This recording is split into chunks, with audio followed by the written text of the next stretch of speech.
Technology scholars will probably define 2013 as the year of the great console wars, or the unleashing of Google Glass. But for me, I think of 2013 as the battle of the smartphone cameras. Now, the phone wars used to be waged in number of processors or screen size, but lately it's all been about megapixels and designer lenses. I'm Donald Bell, and in this top 5 I'll be counting down the best smartphone cameras ranked by CNET senior editor Jessica Dolcourt. Cameras so good, you'll want to smudge them up just a little bit just to keep your selfies from frightening people. Starting off at number 5, the iPhone 5. Now, Apple was one of the first companies to really put a lot of effort into photo quality. And they didn't do it with a lot of BS about megapixels. No, they let the photos do the talking. Before everyone else caught up to Apple's image processing, you used to be able to pick out the photo taken by an iPhone just by looking at it.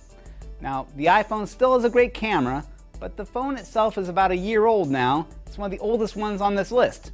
They have some catching up to do, but if the rumors around the next iPhone are any indication, camera improvements are at the top of the list. At number 4, the HTC One, one of my personal favorite phones of the year, and definitely a phone that puts its camera features up front.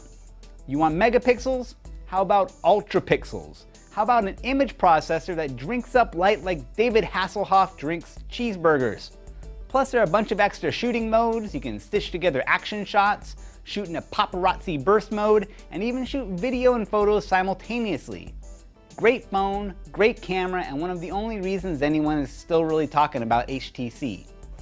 Next up at number 3, the Samsung Galaxy S4. Now, if we were just talking about the best overall smartphones, the list would end here. This is one of our favorite phones of the moment. It's an editor's choice, and it's an unqualified recommendation to anyone who just wants a great phone.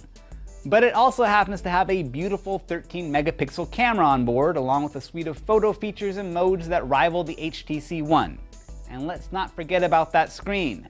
One reason people like shooting on smartphones so much is because these big screens make it so easy to show off pictures. The 5-inch HD AMOLED screen on the S4 can add pop to even the most boring brunch photo. So how do you improve on that? Well, at number 2, the Nokia Lumia 1020.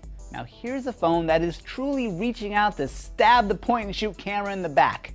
This is a beautiful freak of a phone with a giant sensor capable of shooting up to 41 megapixels. Now this isn't just another meaningless battle of pixels. Nokia is smart. They take those extra pixels and use that information to intelligently process it down to a more manageable 5 megapixel image that will knock your socks off. And did I mention that it's a Windows phone? Seriously, if you want something that's as quirky as your Tumblr blog, the Nokia Lumia 1020 is your phone. But our number 1 smartphone camera goes to the newest kid on the block, the Samsung Galaxy S4 Zoom. Not to be confused with the S4 Mini or the S4 Active or the S4 Google Edition, the S4 Zoom slaps a real point-and-shoot camera system on the back of your phone with a 10 times optical zoom. Is it skinny? No, but you've got a 16 megapixel backside illuminated CMOS sensor on the back and the optics and the settings of a real camera. The rest of it is an Android 4.2 love fest. You are looking at the successful mating of a phone and a camera. It's not the prettiest thing in the world, but it's enough to keep it out of the freak show. So there you go, 5 smartphones that are spelling the end for the Pocket Camera.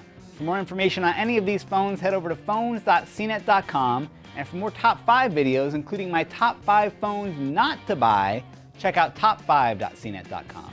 I'm Donald Bell. Thanks for watching.